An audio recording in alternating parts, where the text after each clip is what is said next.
What's going on, good people? My name is Adon Bean. I have an older brother who loved hip hop.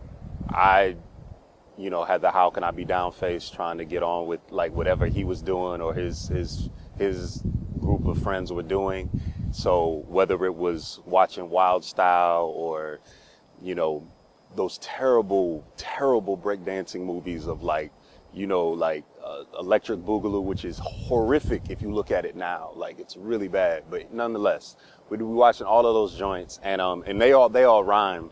So my brother and his crew, and so I just was like, yo, I'm just gonna beat my brother. Like, that was my main goal, being 9, 10, 11 years old, was just trying to freestyle and beat my brother. And then kind of having an older brother kind of helped bridge the gap for a lot of artists that were kind of before my time, and gave me a good education. And so I would say that really I would attribute my hip hop sensibilities early on in my affinity to my older brother. So, like, this isn't my earliest moment, but the one that's most profound to me is I remember catching 95, 96, the first Smoking Grooves tour, and it was crazy. I mean, you had Jungle Brothers, Busta Rhymes, Fugees. At that moment, I kind of knew it, but at that moment, I really knew, like, I'm never gonna get rid of this. I'm always gonna be a part of this community, for better or worse. And so, that show was it was in Akron, Ohio, the Blossom Music Center, and I just remember looking at all of those fans and looking at the audience and like seeing, actually, for the Fugees, Nas came out, because If I Ruled the World had just dropped the single, and It Was Written hadn't come out yet, so he was just doing promo for it. They knew that I could rhyme as like in the neighborhood or whatever, so they would actually, even before I was in high school, they would I couldn't drive obviously, but I have cats who would pick me up and drive me to the high school to battle or freestyle and whatever in front of people, because I just wanted people to know that obviously I'm the illest person alive, and it doesn't matter that I'm 13 years old, 14 years old, the world needs to hear me. So I remember doing that. I mean, there's not I can think about when I got to Atlanta really for college, which is what brought me here.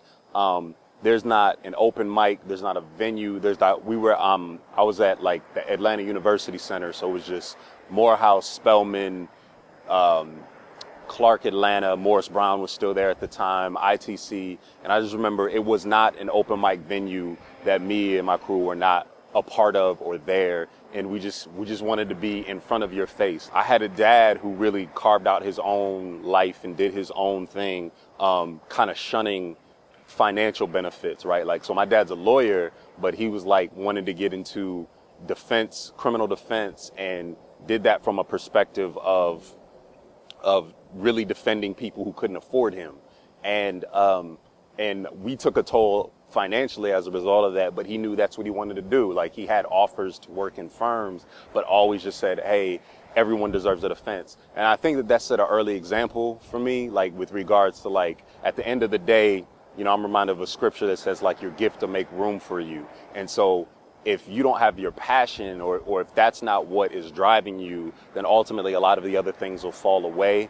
You'll find out they're hollow at the end of the day. And so I would say that my family has been very receptive. My pops, who literally can't understand a word I'm saying when I'm rhyming, but he'll come out to shows whenever we toured through Ohio. My mom was a school teacher. She is absolutely supportive of everything I do because I use words. So she's a fan of someone who, I command the English language in my own way. So yeah, my family's been very, very supportive. It's a gift and a curse. It rewards and it ruins. It's at the same time, because if you're truly serious about something, you're doing it in the face of external criticisms as well as tons of internal criticisms. Every bit of bravado that you see in a hip hop artist comes from some levels of insecurity, if we're being honest. And at the end of the day, to once you take this responsibility and once you do it, that if you've actually committed to it and you're still grinding, you're still at Apache cafes on Friday nights, or you're still ready to jump into a cypher, or even if not that, if you're just still willing to step into a booth and do that, there's a level of sacrifice and artistic dedication that's applied there. And I would say that that a lot of people get burnt out. Like, a lot of people find themselves like letting go, or they say, well, you know, that was a little phase that I was in, and they still might listen to hip hop, but they don't feel like it's something that they need to be actively participant in as regards to an artist. And to still be an artist at this stage, I think is absolutely one of a large thing to overcome and to conquer that I can't say that everyone does. You know what I mean? The music that I've done, and artistically, I've never been at a loss financially as a result of it. Like, it's crazy to think that way, but the music has always supported itself. So it's never been this case of like, I've always sold enough, I've always toured enough, I've always done enough shows so that I never ended up in the hole at the end of the day doing it. And sometimes it's a trade-off, because sometimes I wonder, like, yo, maybe if I just put in more of my own money and was willing to be in the hole a little bit longer, I might be a little further along. But that being said, it's still kind of interesting to think about it, that like, it's not really taxed me in a financial way. One of the things that I'm really proud about is that would always take the time to mentor any up and coming artists that would come across our path. And I still make a point to do that. I always, because someone took me under their wing and showed me like, yo, this is how you do this and this is how you do this. And so I've really been proud about, like, not so much the quote passing of the baton, but the idea of like if someone has a question about publishing, or has a question about copyright, or has a question about song approach, up and coming, I've been able to be there and speak to them. And if I don't know the answer, I'm very forthcoming, be like, look, I don't know. Like, I have no idea what to do in that situation. But a lot of times you're not reinventing the wheel. Like, someone has been in this position before.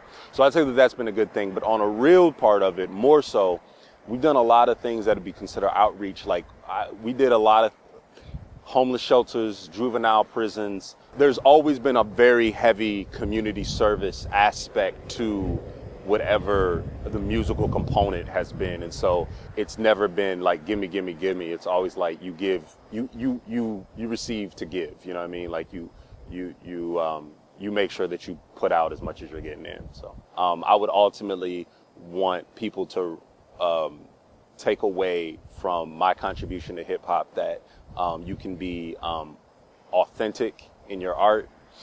You don't have to compromise, yourself. I showed them that this life is less about you, but more about how you're woven into the fabric of all of this, right? Like, so I want to make sure that my music places not just myself, but everybody into like a larger tapestry of what this world is about. And if you think about life that way, that's an improvement in and of itself than how we found it. You know what I mean? Like, I feel like if you think about life in the context of, I want to accomplish things, I want to do things, but I want to do that because I want to benefit the larger community and the larger whole. And anything that gets us to step outside of ourselves in a very me-centric culture, I think would be a positive step. And I'd be willing to rest easy with that. So.